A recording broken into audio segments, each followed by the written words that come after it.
Hello, I'm Glenn Rupert, and I'm at Second Presbyterian Church. I'm standing in the narthex, just inside the front doors of the church, and I'm standing in front of a window that is a kind of an overlooked gem in Second Presbyterian Church. It has a subject of grapevine and trellis. It was created and made by a tandem of artists, Giannini and Hilgart.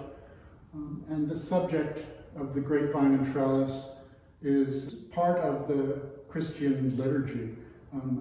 The grape making wine is representative of the body of Christ, the blood of Christ, and it is used to celebrate the Eucharist or the Holy Communion. One of the unique features of this window is that it can be viewed from both sides. I've now moved to the other side of the window where the qualities of this window really show off. And I'm joined here by my friend and fellow docent, Kathy Korn. Morning, Glenn. How are you doing, Kathy? Good. Kathy likes this window as much as I do, and maybe even more because she's doing some research related to it.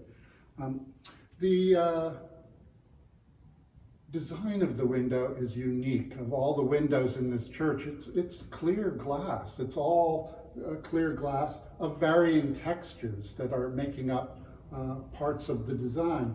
But most of the design is made by the caming. And Kathy, you know about the caming. So yes, the caming is the metal lines that separate the various panes of glass.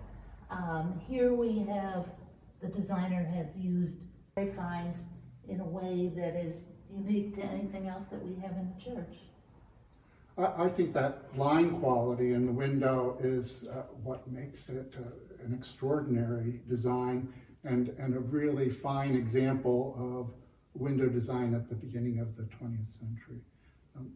And I would say it epitomizes the arts and crafts movement that is what this church is known for. Good point.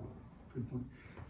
The architect of this beautiful interior, Shaw, Howard Van Doren Shaw, uses different motifs throughout the church, and this grapevine and trellis motif is used in many locations, especially in the magnificent organ screen.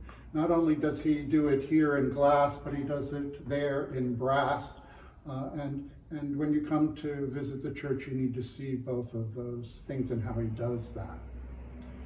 So one of my interests in this window is the strong possibility that the designer, not the artisans who Glenn identified earlier, but the designer was a woman who was an active artist in Chicago in the early 20th century, Blanche Ostertag.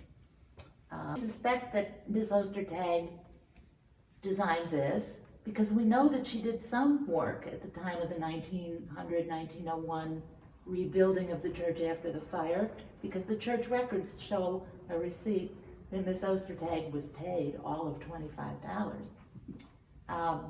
But other reasons why we think that Blanche Ostertag may have designed this beautiful window are that she collaborated with Giannini and Hilgart on other work where her work has been clearly credited, until we find a drawing correspondence or something that actually pins this down.